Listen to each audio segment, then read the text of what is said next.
Now,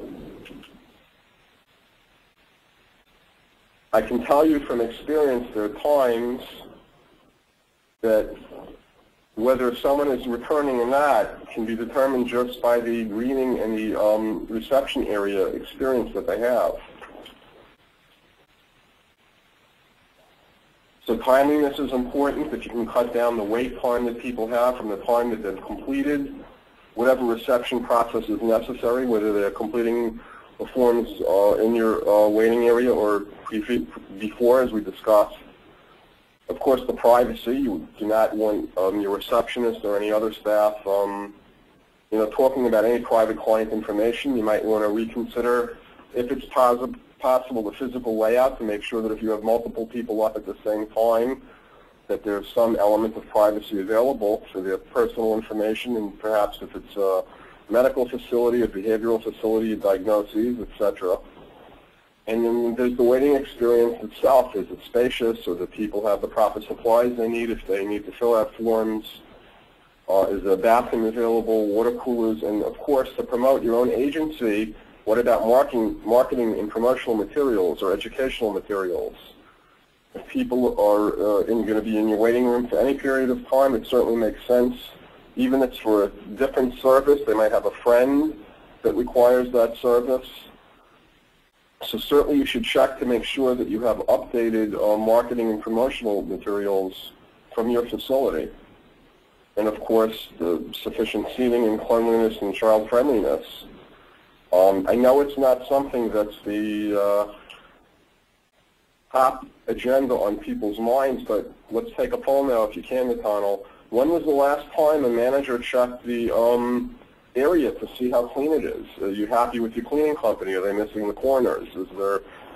Can you imagine if perhaps a board member would come in with a dignitary or someone that's in a potential position to help out with some funding, or even just a letter of recommendation, and they walk into your waiting area and it's not, the most presentable? It would not make a very good impression. Again, these are all items that can contribute to the client's initial experience.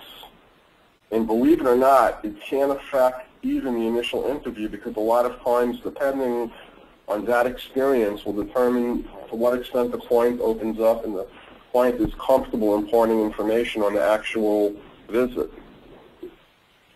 Of course, if you're going to be dealing in any way where there might, parents will need to bring children, is it child friendly? Do you have a video screen, children's books, safe toys, and obviously they have to be cleaned on a regular basis? Could the area be isolated a little bit so that it doesn't disturb adults? Again, depending on what your operation is. If you're a medical facility of some type and you see children itself, perhaps you want to consider, if you haven't already, separating between well and sick children. Again, all these things can be done very inexpensively. Perhaps just, if you don't have it already, a sheetrock wall in the right area can be put up very cheaply, and you can then separate so that you have the child coming for a well visit not exposed to the kid that's coming in that might have strep, for example. So these are all ways to improve and increase the experience that people have.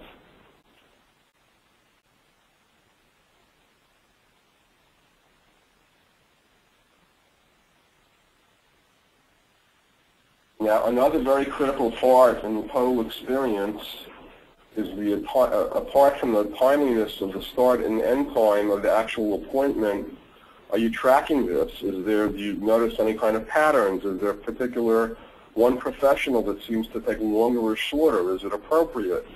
These are all things that, again, can contribute, and we'll see when we get into the data section how it can have an effect actually on future funding potential, and even on your own current funders in terms of what their requirements or their standards are. Are you meeting, do you have minimal number of appointments per day, per week, or per month that your funders expect you to have? And is the time period, sufficient? Yeah, obviously you're going to need a longer period of time on an initial interview than you would on a regular visit. So this is something, if you're not tracking, that you may want to consider tracking. And then, of course, you're going to have to analyze and interpret the data and try and figure out why some are longer or shorter than others. Another major area that needs to really, to focus a little bit more is on the general privacy in terms of HIPAA and FERPA laws. HIPAA refers to all medical information, and FERPA, if you're not familiar with the term, is educational information for educational institutions. All these information pieces need to be protected.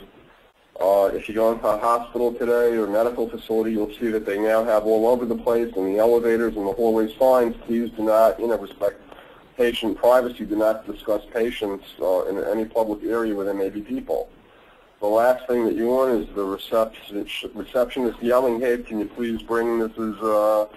Smith's chart? Which Mrs. Smith? Oh, the one with the leg abscess. Well, Mrs. Smith doesn't want anyone to know, her private medical information. So these are all things that you need to discuss with the staff and make sure they're in tune with the policies and procedures in practice. Of course, barriers.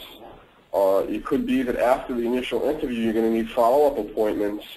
You want to try and streamline it. You want the hopefully happy, satisfied client, customer, patient, or student that just finished their initial interview and need to come back.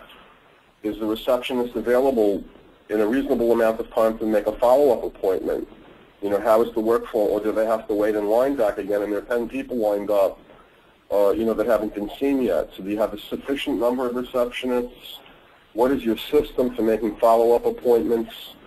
You might want to take a look at your cancellation policy. It's very popular today that people have cancellation policies. If you don't cancel within 24 hours, what happens is you actually, they would like you to pay for the session.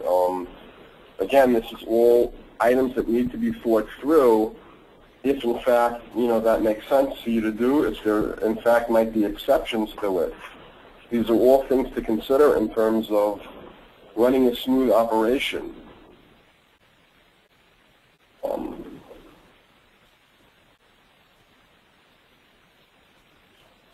Now here's where we really need to spend a lot of time, and this is very critical, and this really can affect the entire operation, both from the revenue standpoint of short and long term.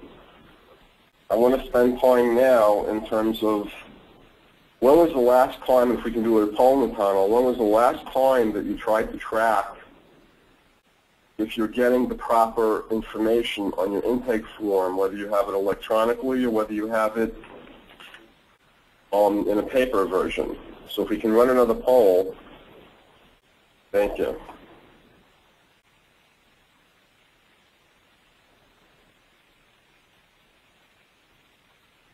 And we'll just give it a minute for people to respond to the poll.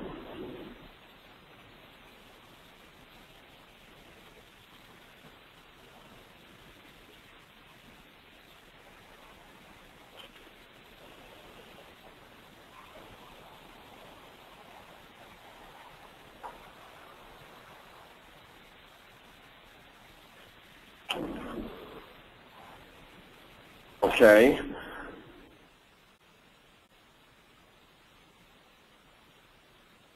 Okay, thank you for the poll. Now, when you look, one of the things that can be very beneficial to take a look at is, obviously, if you have an intake form, if you have a paper version, that all the fields match the electronic database version. Believe it or not, I came across a state form, and the state form had one field that was available in the paper copy. For whatever reason, they never put it in the electronic version, and it's just simply not available. When was the last time you updated your intake form? And can you translate that into a marketing tool if you happen to be doing something very well and you're tracking it? That's information that you want to translate into your promotional and marketing materials. Another thing that is very important is when you're looking at future potential funding sources, be it grants, government grants, private foundation grants, you do it in the context of the information that they require. You might come across a frustrating situation in which you see a grant that looks perfect for your organization or a funding source that looks perfect for your organization. You feel great about it because this is what you do and this is what you do really well. And as you go through the requirements of the grant and you look at the application materials that were required, You may see that they want statistics, data, or information that you're simply either not tracking at all or your compliance rate is no good. You just don't have enough of that particular area that you track because of the compliance. So these are all very critical points in how you could really build revenue and potentially get future funding. It's all based on your intake forms, the information that you're getting, the quality of it, and of course this also will contribute to the experience on the initial interview in terms of assisting a client with their presenting problem or whatever they're at your organization for whatever type of help. And it's critical. I can't overemphasize how important it would be to look at those NOFAs, look at those notice of funding opportunities in the context of what information do I have? Is it the right information? Do I need to get new information? Do I have to revise it? And do I have enough of it? Is there a compliance problem? And then you have to come up with a strategy if you are having a compliance problem. Or you have to come up with a strategy how to correct it. I'll give you an example. HUD has a requirement for their counseling agencies. Certain data you have to have 51%. Well, 51% is a threshold. That's the minimum requirement. Now, let's take a scenario where there would be some type of HUD funding available coming down the pike, and there's a NOFA. And here the people at HUD are in receipt of applications, funding applications for this particular HUD project. And they're getting applications back reflecting agencies with 53% compliance, 59% compliance, 60% compliance. And all of a sudden they come across an agency that has an 87% compliance rate.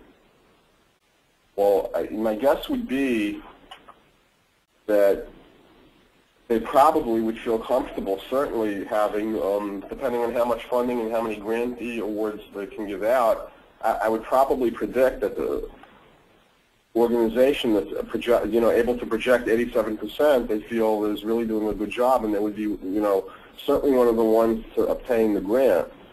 So this really has a lot of ramifications, how you collect data, how do you track it. Is it the right data for your funders now? Are they happy with what you're collecting, with what you're presenting on reports? And do you need to revise it? Do you need to look at future